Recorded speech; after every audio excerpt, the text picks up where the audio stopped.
Is everybody doing good? Having a good week so far? How about today? Did today go well for all of you? Good. I have a couple of quick announcements here. We had a great research panel this morning. People were blowing up my email going, where can I get that data? Can I get the deck, the follow-through, all that?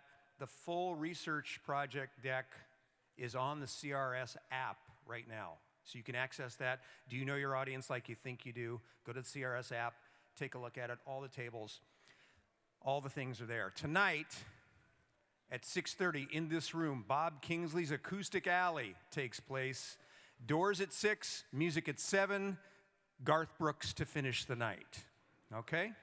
One very important note about Acoustic Alley this year, there's security protocol in effect for tonight's Acoustic Alley. There will be no backpacks or large bags allowed in Legends. So please don't bring those, because they'll ask you to take them back to your room or put them somewhere. Security is going to be checking all personal belongings, okay? Does anybody have any problem with having extra security in an event like this? I don't.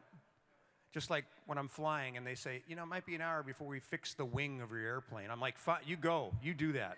Good. Just fine. Immediately following Acoustic Alley tonight, the first ever CRS Ping Pong Showdown. Woo! Who's going to play ping pong tonight? Okay, who's going to watch people play ping pong tonight? Yes, okay. It's a bloodbath. Ping pong. It's a contact sport. Radio record artists.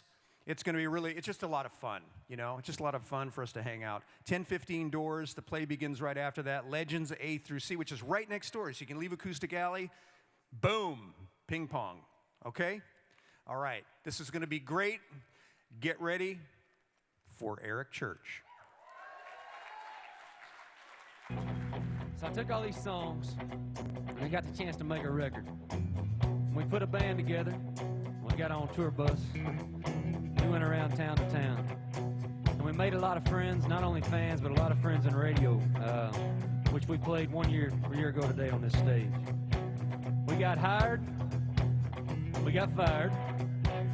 And through it all, the coolest thing we've done this year by far was getting to open for one of my heroes, Mr. Bob Seger.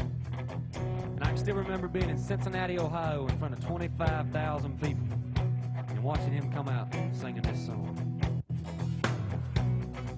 I took a look down a westbound road, and right away I made my choice. I jumped on my own two-wheeler. I was tired of my own voice. And all of a sudden, I was 18 again. In the back seat of my dad's Chevy Blazer. Her name was Amy. It was our first time. Out past the cornfield when the woods got heavy. The back seat of that 80 Chevy. Working on Miss Greggs and didn't have a clue. We were working on the night moves, trying to make that teenage headline news. Working on the night moves. It was summertime. One meant none. We were home free. Two meant three. And a diamond ring. And one more thing. It's gonna decide where to sit around waiting on two paint lights. Sit around waiting on two paint lights.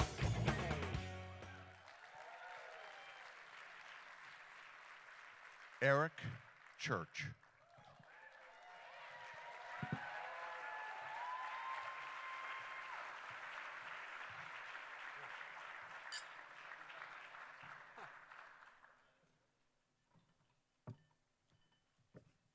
So, How about that hair? Some good hair, man. who's more surprised you're here, them or you? Of me, I think. Maybe them.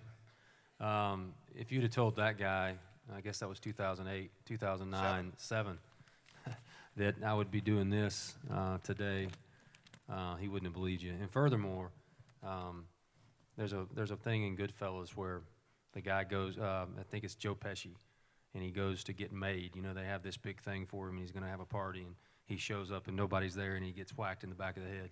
I fully thought. That's kind of why, you know, I'm staying near the door here, but I never saw this happening.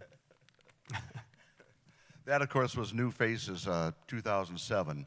And at the time, you just had one hit to speak of, and you started with that, and that show, How About You? And I think that for most of us in country radio who had not met you, that was the first time we realized that Eric Church didn't always follow the rules that everybody else did. Because you did something totally unique. Right, I mean, and it's, you know, 20 minutes to do anything is tough, and especially when you're in a thing like that. But for me, it's always really been album-based, everything I've ever done. I've never been able to play somebody a song and get them to get me. It's always been more about the project. So we actually took that 20 minutes time and kind of weaved it through my story. I started with How About You? And then we took it through what my dad grew up listening to, which is Motown. I played a Motown song, played a bluegrass song, it's what my mom listened to. And then I started talking about my family. I played Sinners Like Me, my friends, I played Guys Like Me, Heroes, I played Pledge Allegiance to the Hag. And I really just tried to tell the story that was the entire album of Sinners Like Me in 20 minutes, and was able to put in some covers, and we were playing with Seeger at the time. So was able to really show the people in radio in a short amount of time more than just the song or more than just the next song that was coming out. It was more about the overall creativity of it. We actually, I found a link to that. R.J. Curtis from CRB came up with that, and if we can, I'll put it in the Country Air Check buzz sheet. So if you guys want to see the whole 20 minutes of Eric doing his thing, you can do that. What when did the whole notion of doing something different than everybody else kind of creep into your head about being on stage and that? I mean, I've always been a guy that, you know, made different music and did stuff a little differently. But for me, I always just kind of follow what I would want to hear, what I want to do. It didn't really interest me to just go up there and play 4 songs and walk off, you know. It interested me to try to tell a story, to try to do what we did with the album. And I think it was just me following whatever that is. Some people call it creative compass. But it was just chasing what that was and trying to inspire myself and the band. And I really believe this. We all are in this room because at one point in time in our life, music did something to us, whether it was in a crowd or it was in a car. It touched us in some way. That's why we do this. And I was just trying to do the same thing and to show respect to that with that performance. What was the feedback afterwards?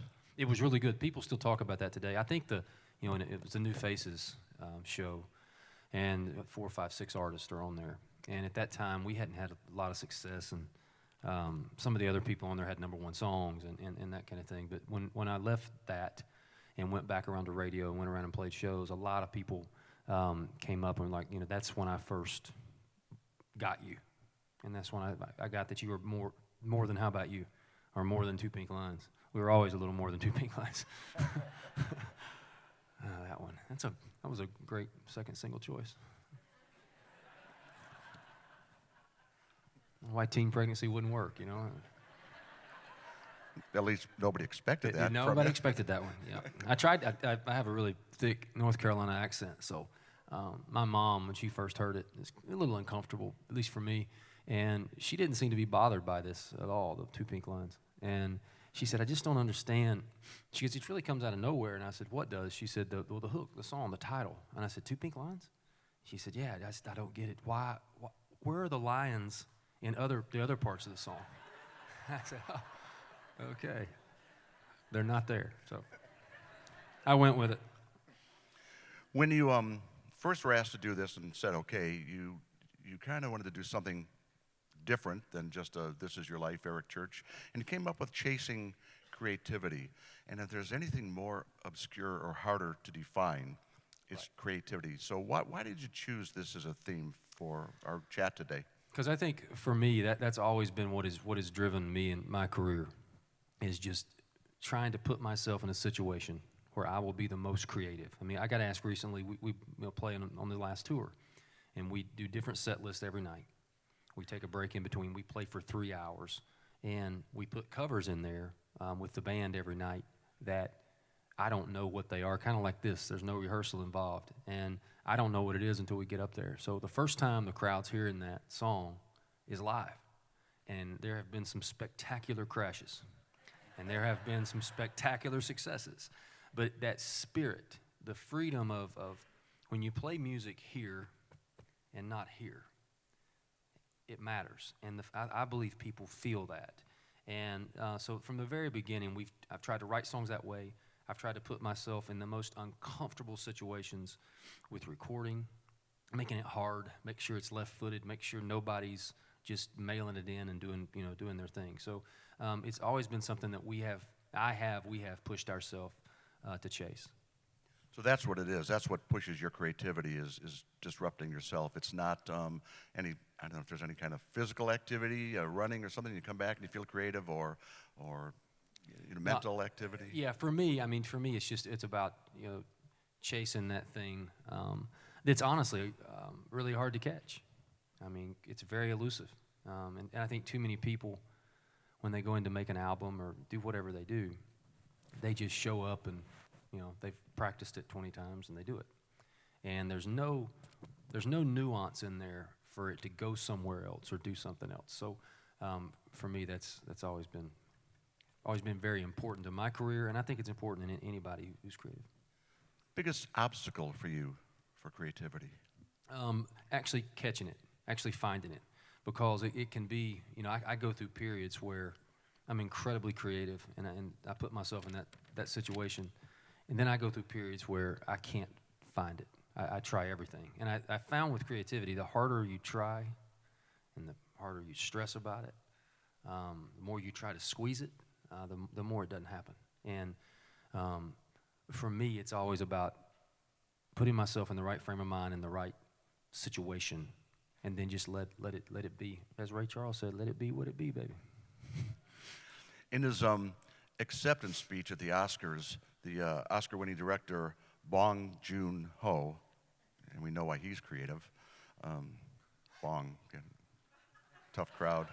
I got that. They did not. Anyway, Bong said, and you mentioned Goodfellas, but Bong mentioned a quote from Martin Scorsese where he said, "The most personal is the most creative." And he said that he kept that close to his heart because he heard that from Scorsese in film school. Is that, have you found that to be true? Yeah, maybe. I think it's something, yeah. I agree with Bong. That'll be the only quote that comes out of here, That's right? It's fine. It'll be plastered all over, all access. In Bong, I trust. Tonight, Hollywood Tonight, Yeah. It's only been 10 minutes, shit. What I want to do here today is kind of walk through areas of creativity with Eric, songwriting, of course, the recording of the music, and then maybe something that is more of a catch-all with branding and marketing, because he's so involved in that. But when it comes to songwriting, I saw something that I would like you to read. Okay. Rather than me read it. Co-writer of Eric's, by the name of Jeremy Spillman, wrote a book called Divine's Devils, and Eric wrote the foreword. This is the first paragraph. Yeah. It says, writing songs with someone is a creatively intimate process. You get to know someone at an inspirationally cellular level, what their fears are, their hopes, shortcomings, failures, triumphs, and dreams. The most important thing you get a glimpse at, though, is the person's imaginative soul. That's all you had outlined. Is that good? Perhaps nothing rattles creativity as creativity not met with success. So when you played New Faces show, I imagine you were feeling pretty good. You had a number 12 record, and How About You? And Fallen. And then a couple years of not too much going on, Two Pink Lines, and you had a couple of songs hit top 20.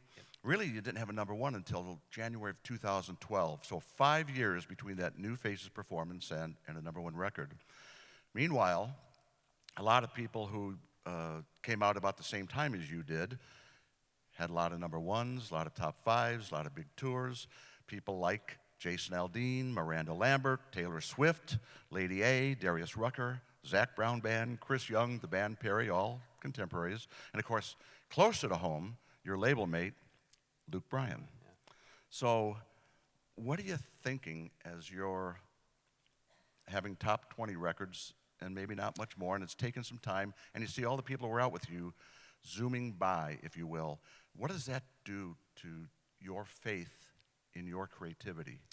It rattles it at times. I mean, early on, we were struggling some, but I just believed, we could have put out, from a single bass standpoint, we could have put out any number of singles. A lot of people wanted Hard Way off Sinners Like Me because they thought that was the best radio song. And I didn't want the best radio song. I wanted the song that best defined me, that told my story. I liken it to, I do this a lot, but it's like a book. You can't figure out who the author is or what the story is if you just read one chapter of the book. You got to read the whole book. And to me, songs are like chapters. And it's really important which one goes first, which one goes second in the story you tell.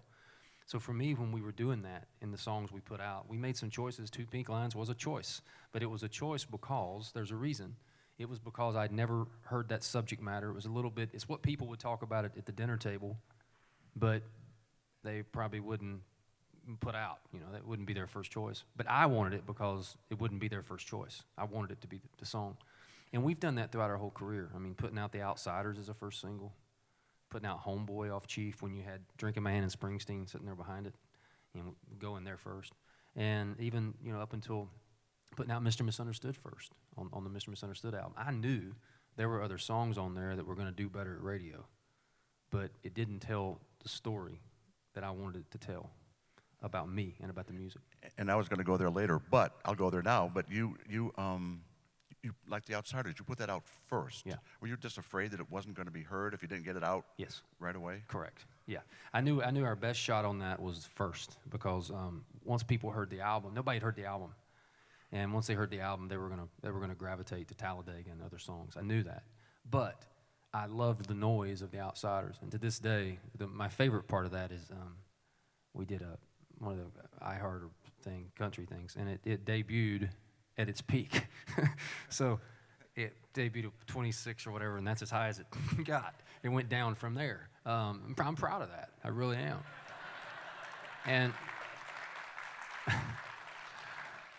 And I was at the beach at the time. We were down in Rosemary area just because I wanted to get out of town when we released that song. And I've never had more people that just, it blew their mind. And I think the 6-minute version is the one that they play. We didn't send an edit. And so it was, if you're driving around once an hour on those stations for 6 minutes, you heard basically a rock opera. It was a progressive rock. And it stopped everybody. I mean, everybody. I had colleagues, friends, people going, "What have you done? You've broke radio." And the reason we did it, though, was that reaction. I wanted people to never know. It's creative. You never know what's coming. I never want somebody to hear something from me and then go, "Okay, I expected that to be the song." And it's just about chasing things to different places. And I had never heard a song like that on country radio. And to get that out and to let it do its thing. And to this day, it's still one of our biggest live songs. And I think a lot of that is because it got played. Briefly. But I think that this kind of brings forward the idea of creativity versus commerciality, if you will. And I think that what I heard, at least around the halls of your record label at the time, was that a lot of the big part of this was your expectations. You did not expect it to go number one, or maybe top 5, right, or maybe top 10. So you were okay with it doing what it did, and that's a lot of that equation, I think. Right. I think a lot of the stuff that ends up being the biggest songs of our career have been songs that maybe Smoke a Little Smoke went to 18, but that's like copyright for us. I mean, we can't leave. We don't play that, they'll riot. So there's a number of songs like These Boots never even went to radio, and 30,000 people hold their boots up at concerts. So a lot of it is, it's not always about, you can have 20 number one hits. I don't know what that's like, but you can have 20 number one hits. So I'm speaking a little bit, bear with me. And a lot of the time, there's no differentiation. I mean, you could walk up to somebody who's got 20 number one hits and try to name 3. But you can also have no number one hits. and you can name 7, 8, 10 songs from the guy or girl. And it's a lot about how that speaks to the audience, what it says. Is it different? Does it stand out? We've spent our entire career, including that CRS performance, trying to be different when a lot of the stuff is molded to be the same. And there's two different things going on there. But we've always wanted to jump off the radio. We've always wanted to make people go, what is this? Who is this? Because that's how we get people in the seats. That's how we get people to buy albums. And that's how we build that story that I was talking about that builds a whole artist career. All that doing stuff for the sake of creativity really works post-Chief. But I'm trying to figure out how you got away with it in the early days when you said the label wanted something else as a single because it was more radio friendly. Right. The Carolina album is the one that I always go to. We put out Love Your Love the Most, which is our first top 10, and I couldn't tell in the shows. I couldn't tell. We were playing, keep in mind, we're playing rock clubs at 11 o'clock, so on a Monday night. But I just couldn't, I didn't feel any difference. Then we put out Hell on the Heart. Same thing. Just another top 10 hit. So we've had 2 straight radio hits that I was told I had to have. And I just didn't make it work. But off that album, Smoke a Little Smoke, when we would play it at these bars and clubs, they would tear the walls down. So I went back, and a couple things were happening there. I had no shades at the time. I was wearing sunglasses on stage, but you didn't see it in the video. You didn't see it, what was happening commercially. But my fans did. So I feel like they had 2 different things going on.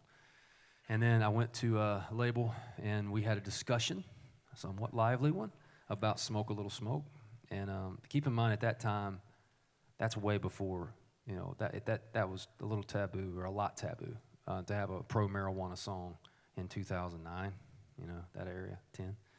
So we had a very lively discussion, and I won.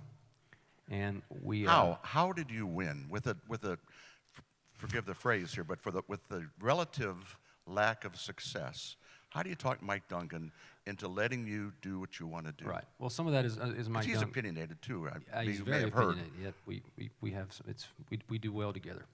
But with Mike's a guy that lets you. I mean, one thing I was very lucky. I don't think it would have worked at other places. I don't think I would have ever got past. I would have been gone. They would have never let me do that. But I was passionate about it. I think Mike's always respected what we've done, especially as a songwriter, and vision. We've always had vision the whole time. When I was playing these little bars and clubs, I could see it building. I could see it growing, even before Smoke a Little Smoke. We would go play for 200, then we'd play for 300, then we'd play for 4, but you could just tell. It was there. So he trusted. I think Mike trusted that I had the vision for it. Also said, it has to be this, or this has to be. We did that. I'll never forget. I'm talking about Mike. I love Mike, by the way. This is just candid. Mike was there. My manager was there, John Peets, and Mike kind of took his glasses off, and he goes, "What makes you think this is going to work?" And the tongue was shaking, and he was, going at me. And I said, "Well, we don't know. I believe it. We believe it." And he kind of put his glasses down and said, "It's your funeral." And been dying ever since. But no, it was good that Mike let us do it. I don't think anybody else would have. And I think that's also when we started more of a trust thing. When that worked, our relationship got stronger. It got closer together. And it would bear out later because Homeboy was coming.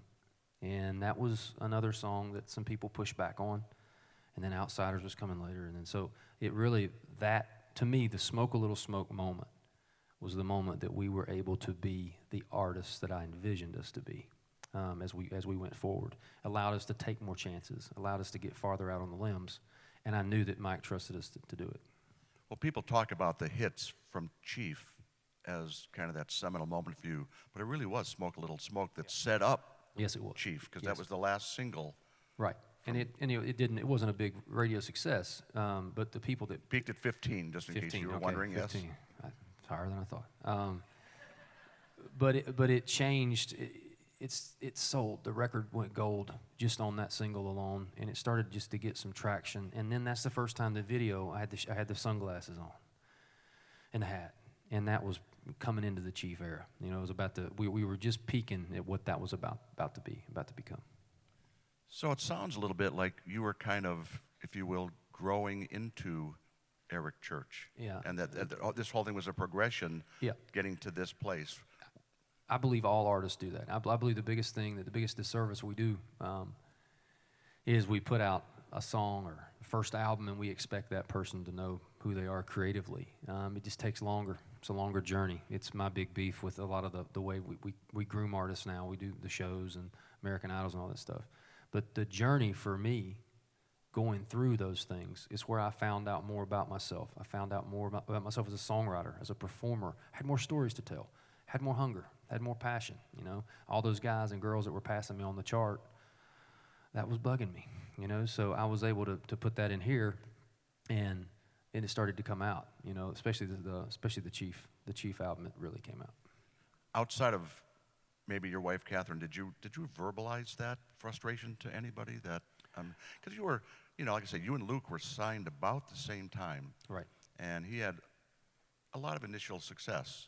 I mean, Right. right away out of the box, he was having Sure, number yeah, ones. yeah. So, outside of Catherine, did you talk to anybody about It wasn't really. My frustration was just that I wanted the music to get the attention it deserved, and what I mean by that is the stuff, the Sinners Like Me, those things. I wanted that. I wanted that to work because my vision said it was going to work. At the time, nothing bore that out, but I believed it was going to work, and so that's mainly what I wanted. Most people might have thought about adjusting their vision a little No, bit. I didn't. That is something that I finally decided that I'm not going to be somebody else to have commercial success short term. And I saw a lot of that. I saw a lot of the guys that had number one, young girls had number one songs and had one or two or three. And then they didn't get any traction. They never got wider. They just gave 3 or 4 songs, threw them out there, and then the next artist came behind them from the label, the girl or the guy. And I knew that wouldn't work. The vision had to be, no matter what, number ones or no number ones, I was going to keep doing what we were doing.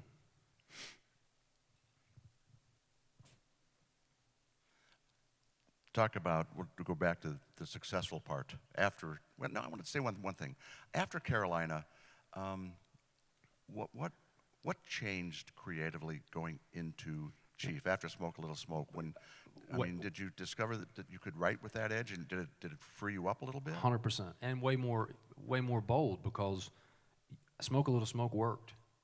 So what I saw in front of me in these bars and these clubs, it worked, and I was able to use that. You know, when we went in to do the track for Homeboy, it's pretty wild, and it's kind of all over the place. And there's a lot of songs on that album. Country Music Jesus is in that vein, and I wanted to go farther.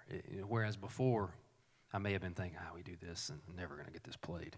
I didn't do that at all on Chief. And that's ironic that ended up being the most commercially successful. But it was just no rules. No, let's just go for it. Let's do it. Because it worked on Smoke a Little Smoke. And I trusted that. If creativity without success drives you in a certain way, what about creativity with success? So we'll kind of go post-Chief onto the Outsiders. Could you have done Outsiders or Mr. Misunderstood without the success of Chief? No, and I don't think they would have been made. The most creative record I think we've made to date would have had to have been Outsiders, because my entire career, I'm the guy that's over here to the left. And then Chief happens, and I am right square in the middle of the format. And it weirded me out. And when Outsiders, it was time to do Outsiders, I just wanted to get as far away. I did not want to make Chief 2, Part 2. I wanted to get as far away from Chief as I could. And the first single bore out what, ended up being on that album. And creativity-wise, that thing it's all over the place. I mean, its songs are everywhere, And it, me, was just almost like I needed a purging creatively to just get away from what people thought I was going to continue to be as an artist, which was Drinking My Hand, Springsteen, those things. I remember you invited a few people over to Jay Joyce's place to hear Outsiders. I remember saying to some of your label people, it blows me away, but there's nothing on this album that could be on the radio at all. And so when it comes to creativity, You know, the label certainly wants you to deliver singles they can get on the radio. And radio certainly enjoys having big hit singles by one of its superstars. So, you know, just for you, where do those things, the commercial demands, if you will, where do they impact you on that creative process? Right. Well, that goes back to what do we determine success is? You know, if it's number one songs, to me that's a different. Those at least for me only line up every now and then, where you'll have a song that I believe creatively is what I want it to be, a la Springsteen, and then it also turns into a big, huge commercial hit. That doesn't happen all the time for me, but you have a song like Creepin', which doesn't go maybe top 10, but it's a loud 10. And then you have Outsiders, which was a loud 26.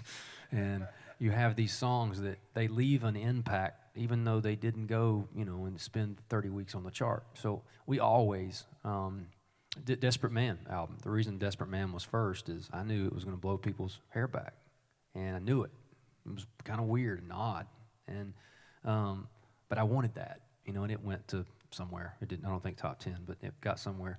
But it was, to this day, it's you know, if you walk up to somebody who's our fan and you say, where did Desperate Man go on the chart? To a man, they're all going to say, number one. Absolutely, number one. So these people think I have like 30 number one songs. But that's why we play 35 a night. Anyway, the fan doesn't know. They have no idea.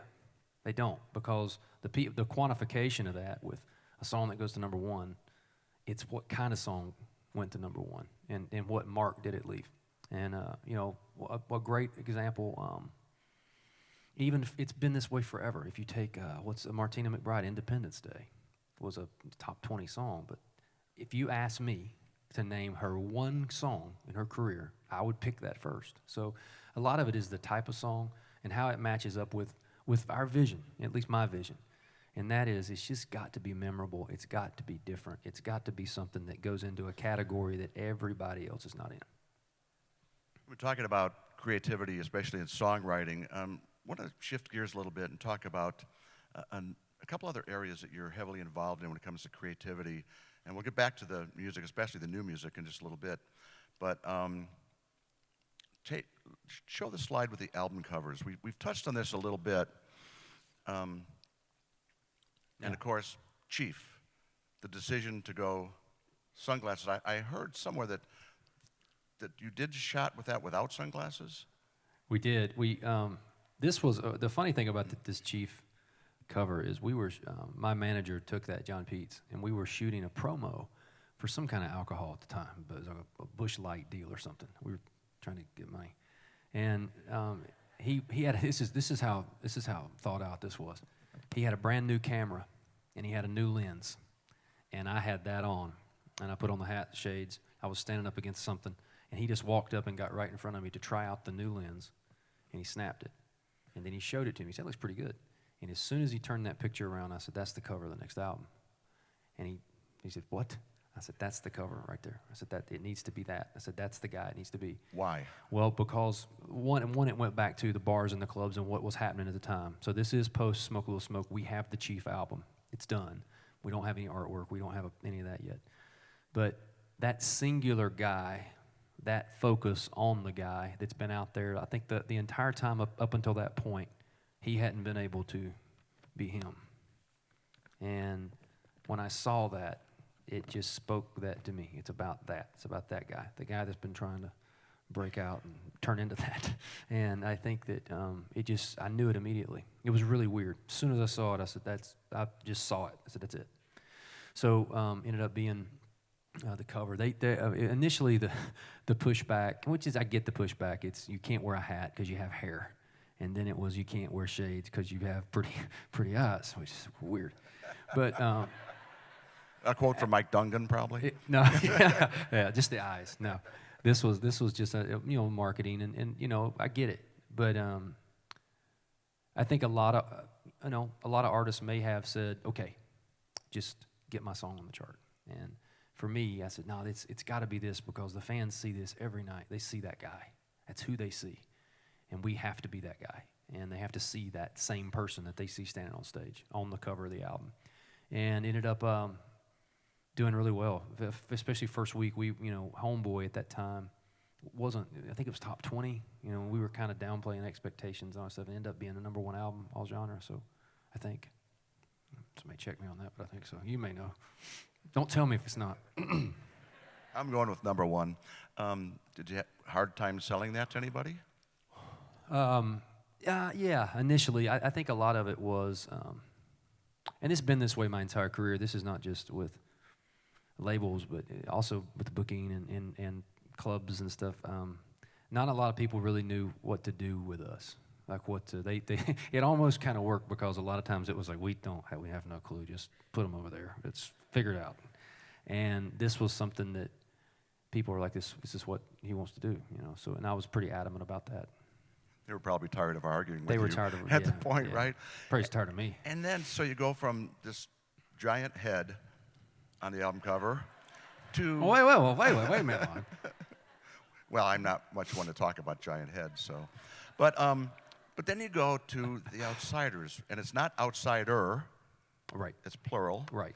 and it's a group of you guys. Right, and that's thought out. At that point in time, we'd had such success with the Chief album, gangbuster success. And I'd been out with the people, I'd seen the people, and I wanted to get away from the singular, and I wanted it to be about us versus them. We've now put a mark on the wall. We've won a battle. Now let's win the war. CMA Album of the Year is a CMA, victory, right. yeah. And so I wanted my fans to feel that. So everything we did, artwork-wise, on The Outsiders was plural. I'm never alone. It's either the band's with me. If you open it up, there's other people, the fans. They're there. Their fists are in the air. So it's very much of it's an us versus them. And another quick story. John had a fan call the office, and when we were putting out teasers for The Outsiders, anybody remembers this? We did some kind of really creepy teasers. And it was John basically with white gloves on, and he was doing it looked like we were going to murder somebody. We had this, stuff, and we were really trying to tell them what was coming with songs. And there was this fan that called the office one day, and he goes, I have no idea what you guys are starting or what kind of group it is, but I'm in. What do I do? And I said, well, John, we may need to work on our messaging of what do I do, but I said, I do like that he's passionate about it. So anyway, everything with that one was me and my gang, me and my guys, and it really mattered, at least what I saw, with the fans, because everybody shares fans. We don't share a lot of them. They're our fans, and they're not just country music fans. They're our fans, and I think it really started in that era for us, where we became a real group. And then, of course, after the solo shot, the group shot, then you decide to put on an album that does not even have your picture on it. Yeah, which is awesome. So that was the other progression of this, which is now it's not about me. The music's not mine anymore. It's theirs. They have their own identity, and this was really looking at it through one fan's eyes, and that's why Mickey's that kid's name. And he was in the videos and was sang up with me on the CMA Awards for Mr. Misunderstood. So we made it about this one fan, this one person, and how the music related to him and what it meant to him. And I think I really identify with that, just because I can remember being that awkward teenage age and having that artist that spoke to me, and it didn't really speak to my friends or other people. So the passion there is kind of what that's trying to encapsulate. And I didn't want to take a picture. Well, it's obvious that you spend a lot of time thinking about this, talking internally with your team on these kinds of things, talking about it with label. I mean, why spend so much time on this? Do you think you would have sold one less Chief album? Do you think you would have, why does this matter so much to you to put this much energy in the creativity? Because I'm an artist.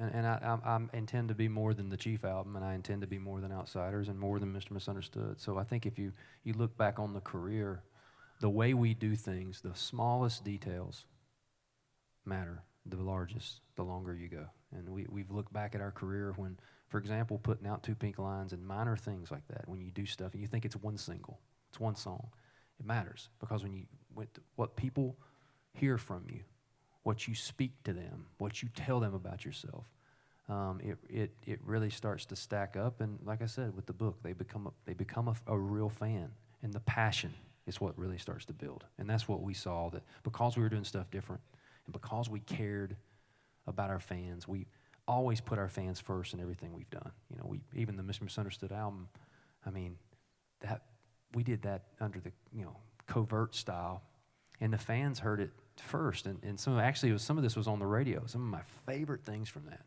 is we just sent it out early, vinyl, because we wanted them to have it by the release day, which was going to be the CMA Awards. That's when we were going to drop it. And there was a fan on either a radio show or it was a television show, and they're interviewing him because he got the new album, Mr. Misunderstood, in the mail with no prompt, and nobody knew it was coming, and he's holding it. And he said, well, what is this? He was Eric Church's new album. He said, I don't know, maybe he just sent it to me. He said, but this is really cool, man. And it became the story, is this thing, this thing's going out there, and nobody knows about it in the world, but the fans got it first, and the fans knew about it. And to this day, there's still a lot of them that come up and go, hey, man, that was the coolest thing because you gave it to us. It was free, and most of the times you're trying to do all kinds of press to make those people buy it. Something else I think you spend a lot of time on, if you go on the next slide and just start to roll these, I don't know if a lot of people know that he creates or has created unique posters. Is it for every concert? For every concert, yeah. Just for that concert, they're limited. And I mean, this is like an old Saturday Evening Post. And I noticed that these, I think I saw 400 of them on Etsy at least. I don't know do you have any idea how many you've made? I don't. We started it. And I was there at Red Rocks for this, and I don't remember seeing this, but these are so great. It's and they're all different artists. They're all different artists, and it's another way too to commemorate. And we talk about making your fans feel something that they can commemorate. I'm trying to do it on stage musically. I'm trying to create something they're not going to see again. That's why we have different set lists. That's why we play forever. It's about giving them a show and giving them all I got. But this is a way to commemorate that, and it's become its own world. I mean, it's been wildly successful, and people they end up collecting it. My manager saw some of these in an art gallery in London, and he was just walking by, and there was one of our posters on the wall framed. So it lets you know how far it gets out there. But it's just another way for fans to have something and say, I was at that show, and they can put it on their wall and they have it forever. And there's no more of them. We don't keep them going. Once the run is done, it's done. It's just for that show. And how involved are you, especially since they're all different artists? I was very involved early on. Now we have a few artists that I really like and I trust, and we just let them go, and they come up with it, and it's become really neat. Again, creative. It's about trying something else to add to paint the colors on the edges of what the music is. Is there a particular favorite of? I like that one right there. Hold that a minute. This kind of the mosaic over the bottom right there. I don't have a mustache though. It looks like I have a mustache there, but it's very Magnum PI.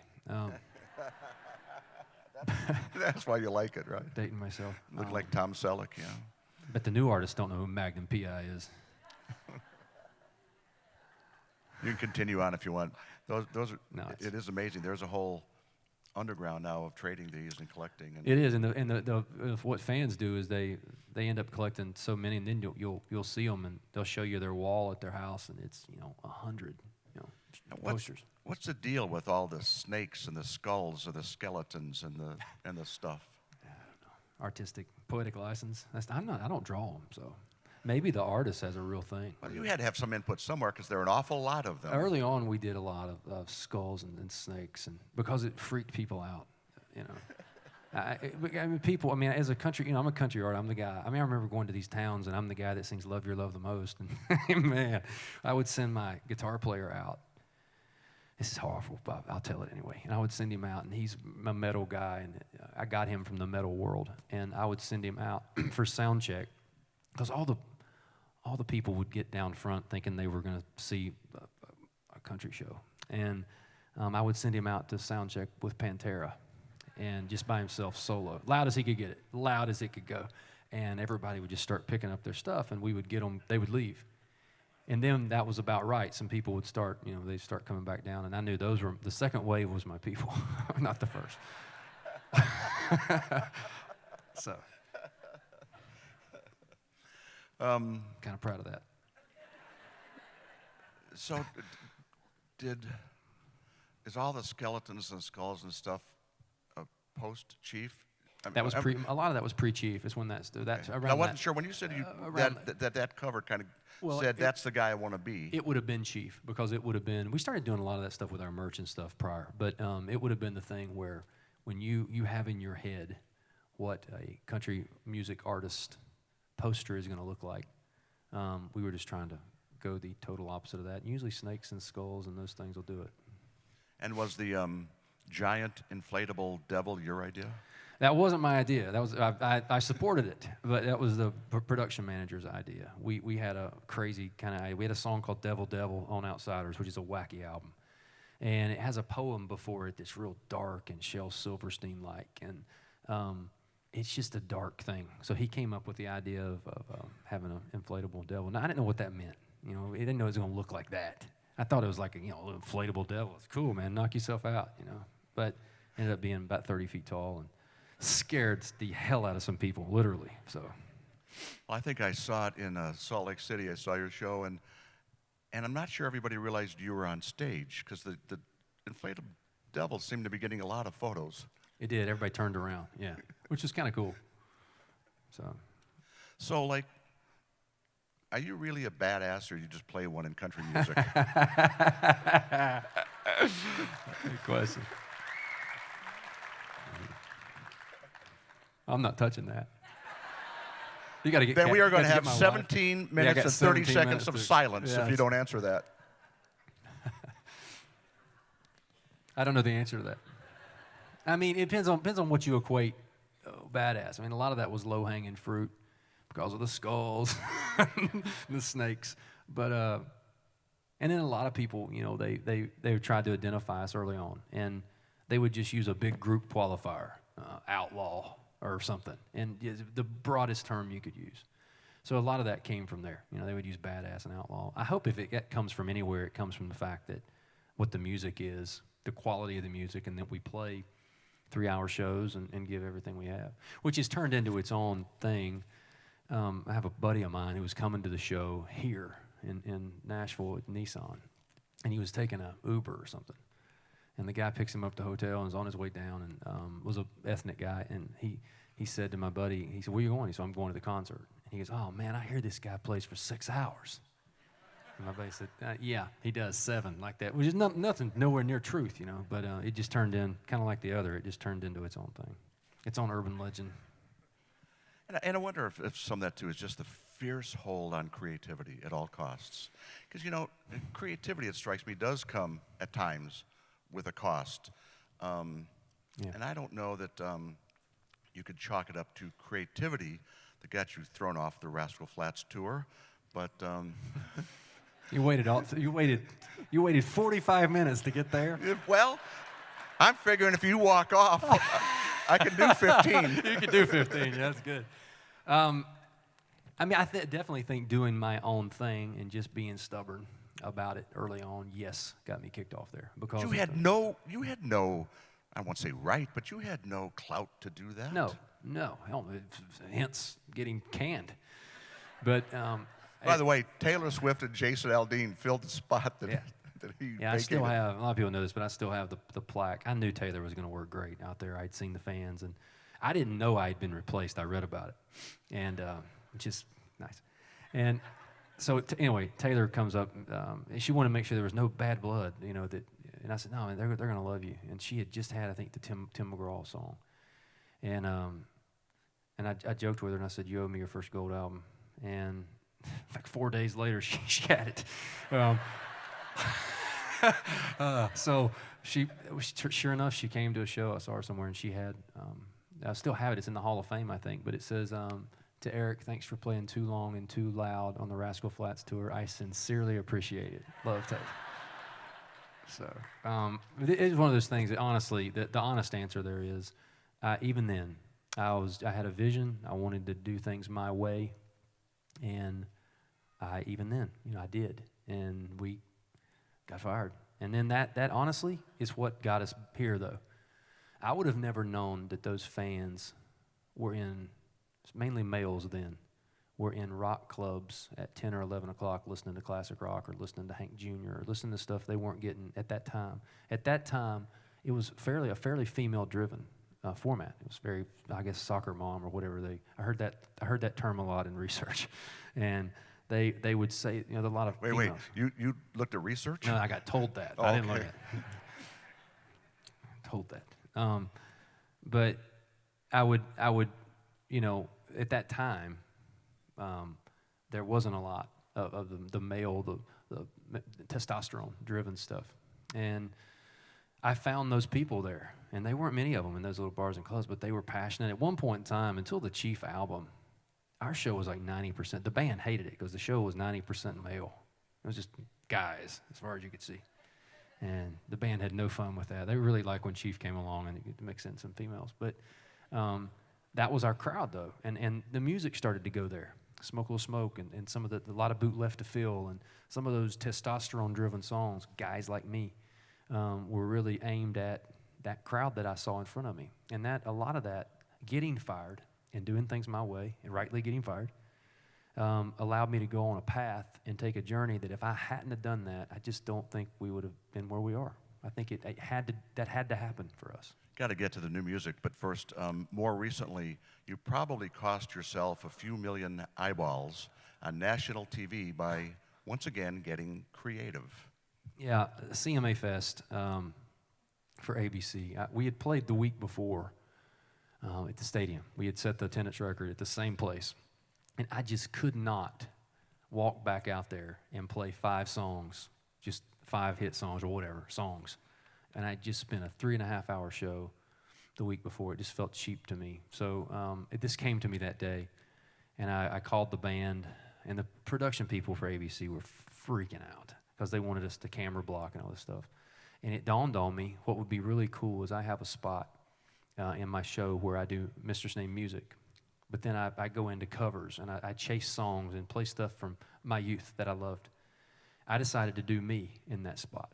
And in Mistress Name Music, I would do a medley of 18 of my songs. I'd run one right into the other and not stop. And I thought it would be cool. I didn't try it till I went out there, but it seemed cool to me. And I remember sending the band home. I walked up and said, "You guys are good." And they said They were there at the they stadium. were there ready to go. Yeah, they'd already sound checked. They were expecting us to walk out. And I made a mistake. I didn't tell the people on stage. I just walked out, and they were waiting on my band to come. You mean like people like the producers of the Producers, TV show? yeah, the producers, Oh, that guy. Yeah, those guys, yeah. And so I just said, "It's going to be really cool," and I just took my guitar and I walked out, and I started doing it. I didn't stop either, and right before, I told Robert, who I love, what I was going to do. Robert Deaton, the yeah, who I love, executive yeah. We producer. have a great relationship. And I told him, I said, "This is going to be awesome." And he goes, "Are you stopping anywhere?" And I said, "No." He said, "Well, how are we going to cut it for TV?" And I said, I don't know. I said, "Just run it all. Run all 18 minutes." So I just walked out and did it. And because I didn't stop and they couldn't get it. But it was great. It was great in the room. And the stadium, it was great for the people there. And one of my favorite performances. They just didn't get on ABC. Yeah. Again, creativity came with a cost. You know, but whether it's number 1 or top 5 singles or whatever, if you're willing to absorb the cost, then you can do that. Correct. A couple of really quick things, because I got to get this new music. How is creativity challenged by tragedy, By tragedy? especially thinking of Well- Las Vegas? Yeah, and that was something that when you chase that, you just in tune to that. That was such a hurtful time for everybody and me too, because we had some fans that died there that we had just played for. And the hard thing for me in that was just what I love about music. That's my safe spot, and it should be everybody's safe spot. Whether you're listening in your car or you're at a concert, whatever it is, that should be the escapism, where you go, where you're protected, where you're shielded. And to play that show and then 2 days later have that happen and have some people that were at that show, had our shirts on, that didn't make it home, really, really tough for me. Really tough, really dark time for me. But in that, a song, Why Not Me, came out of it. And just it's happened out of that hurt. And didn't know what to do with it. I wasn't making an album. That's a divine thing when it hits you like that. So we decided to go and play it. We had an Opry performance and played it there, and a little bit of healing. A lot of people wanted us to put it out, and it just didn't feel right to me. It needed to live in that moment for that purpose and forever. So yeah, when you have stuff like that, I've had some in the past few years, and it's not being scared to write about it. And I think a lot of times people will go, I don't want to do that. But the more real it is, the more painful it is, the more great it is, the more you should write about it. And that gave us probably one of the most amazing performances ever on the CMA Awards show. Yeah, which one? Oh, yeah. Which performance? No, you didn't rehearse. You came out and did Amazing Grace. Oh, yeah, okay, I got you. You scared me, Lon. I thought I stroked out up here on you.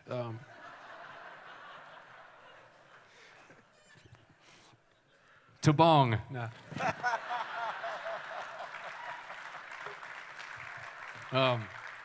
Yeah, that was actually really, really one of the more difficult things too. I mean, from a nerve-wracking standpoint, because it's a cappella, Amazing Grace, and I'm not Chris Stapleton, so to go out there and to do that in that moment. But Robert Deaton told me you didn't even want to rehearse. No, because I wanted to feel it, and I wanted the people to feel it. They tried to get me to rehearse, and I just said, man, just don't. Just let me just do it. Let me. It'll be better. Kind of like this. Maybe not like this, but where you don't know. I don't know where I'm going. I'm not rehearsed. I don't know what I'm going to do. I don't know how I'm going to react. But I know it's going to be emotional. And I knew that walking in. That was the harder thing, is trying to, be able to get through that in a quiet room. In a big quiet room on ABC. One last thing quickly before we get to the new music, and we're running out of time, but you've won CMA Album of the Year, other things. No, that's pretty much it. I'm joking. I'm kidding. trying to be. How painful is it to not have one Entertainer of the Year? It was probably painful for the people around me more than it was me. I didn't want it for. I didn't. To me, it's a trophy. That's what it is. But not to the people that push those carts, and not to the fans that came to 50. Whatever. Pick your person. The people that bled and did that. That was who I hurt for, because I knew they wanted it that bad. Your crew, your team, your fans. Other than that, though, I mean, it's a trophy to me. I'm still going to go play the same show. We went to D.C. after that, and maybe played a little better show. But I'm still going to go to D.C. and do what we do, and none of that is going to matter, because I believe when you start making decisions to try to win trophies or to try to move songs 2 spots higher on the chart, that it becomes detrimental to your overall vision of where you want to go. It's not about those things. It's about the fans. All right, last 6 minutes, I want you to go about this new music that Yeah. you're working on, because when we were talking about it back there, you said, this has almost killed me. It's Take as us through close what as- you're doing and the role of what you said earlier about disrupting yourself. Yes. Is kind of key to your creativity. Yeah, I felt like it was time to do something just nuts, and especially creatively. So we went to the mountains of North Carolina. There's a restaurant up there that I go to in the summer. It's closed in the winter. And we moved all the chairs and furniture out, and we moved the studio in. And the goal was to write and record 28 songs in 28 days. So I would write a song in the morning, we'd cut it that night. I'd get back up and write the next day, we'd cut it that night. And we removed all of the barriers about what people think of the song, what you think of the song. It's just let it be the most creative thing for that one day. Chase that as hard as you can. Move on and go to the next one. And you really don't know what it is till the end. But for me, it's as far out there as I've gotten on the limb. But I couldn't shut it off. So there were 3-4 days I wasn't sleeping, because I was, you're in the studio all night, and then you get up in the morning. I couldn't turn it off. So, but I think by getting that far out there and by almost dying, it really opened up some really great stuff creatively, because I was really locked in. My antenna was up in that world. And where are you doing this? I'm in Did the- you do it? I'm sorry. Where? We were in the mountains of North Carolina. So we were in Banner Elk, North Carolina. That's where we were, and we took the place over. There's a couple cabins, we just brought everybody up, and we all just. And there's a large recording studio in the mountains? There's not. It's a restaurant, and we moved all the stuff in, and then it was kind of like The Shining, you know. It snowed, but it was. I'm very proud of it, and it is my favorite time looking back on it. Not going through it, but looking back at what came out of it. It was exactly what had to happen. Everybody needed to be uncomfortable, including the producer, the band. You know, they didn't know where they were being shipped off to. The writers, you know, the writers would come in. I brought in co-writers, and they had no clue what they were in for. And I think that all that is what made it great, what made it turn out good. And this is an awful question, but out of those 28, as you hear the back, I mean, writing a song a day and recording it is an amazing task. How many are good songs? Determining now. We just got back. I just got back a week ago, but a lot, and that's surprising. I'm not just saying that. I'm very hard on myself. The stuff we haven't cut would scare people. So for me, I have a pretty good radar on that. But it's a lot of great stuff, and I think that's because we did it that way. You know, so too many times with stuff like that, you get a pile of songs and then you play it for who your people are, and they tell you what they think, and then the producer gets involved. By the time you get to the cut process, you've been through all this shit. And I think that the great thing is just not, music is meant to be, when it's born as a songwriter, when it's born in the room, that song is born. And too many times we end up trying to record it 6 months later, but it's born that day. It's born that moment. So we were my goal was to try to record them the same day they were born. When in doubt, always ask yourself, what would Bong do? Mo Bong, yeah. I'm a big Bong fan now. Can you, yeah, you can you give us some examples? Yeah, I'll play one, yeah.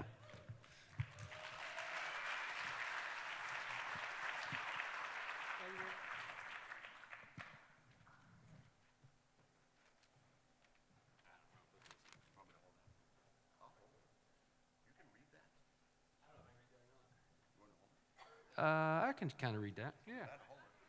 Yeah. Okay. Thank you, though. So anyway, talking about the creative process and the nutsness of it. Yeah, maybe you want to hold it, Lon? Maybe. It's getting smaller as I look down there. Oh, there we go. Yeah, there we go. Nice. I was looking forward to that, actually. Yep, I was too. Anyway, where was I? The creative process. So in this whole thing, I started to get to where songs would wake me up in the middle of the night, which is really a cool thing, except when you've not slept for days. No cocaine. Kidding. But anyway, this song, we were going in to record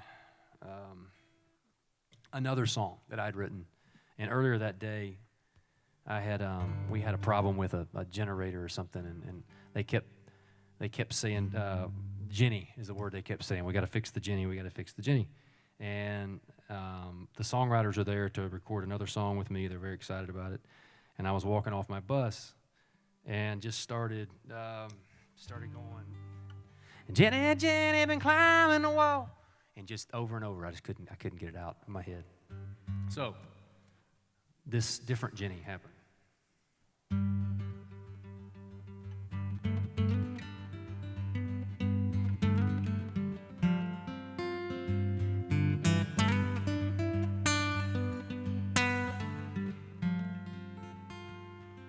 Come on, Jenny, let's go, Jenny. Let's blow this popcorn stand.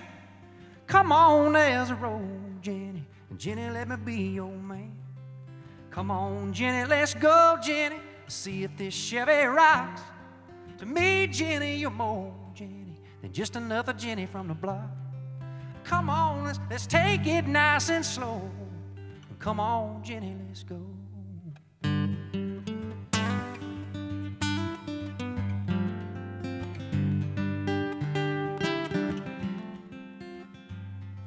Come on, Jenny, go on and take it. Love this beggar's heart. Come on, Jenny, I need you, Jenny, to put together my part. Sounds good, Jenny, so good, Jenny. Let's roll the windows down. Sounds good, Jenny, so good, Jenny. When you sing this song, let's roll the windows down, Jenny. I'll help you sing along. We can take it nice and slow. But come on, Jenny, let's go. Hold on tight, baby, let's ride. I'll be all you need. Yeah, you can unbuckle and slide over by me.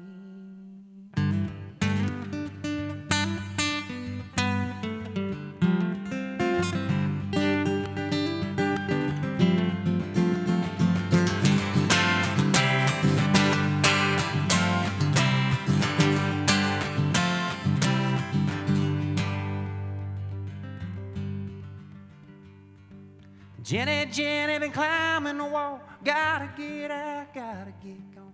Jenny, Jenny, with a rose in her hair, gonna look pretty in the West Coast air.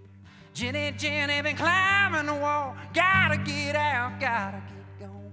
Jenny, Jenny, with a rose in her hair, gonna look pretty in the West Coast air. Hold on tight, baby, let's ride. I'll be all you need.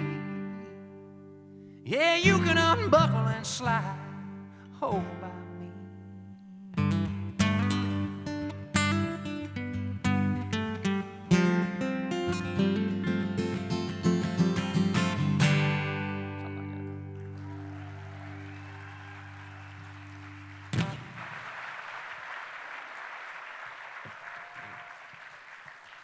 Everybody in this room is creative, and we thank you for the inspiration to stay true to ourselves and that creativity. Eric Church. Thank you, guys.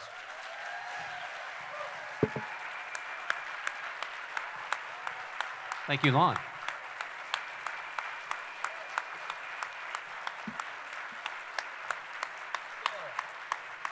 Thanks, dude. Appreciate it very much.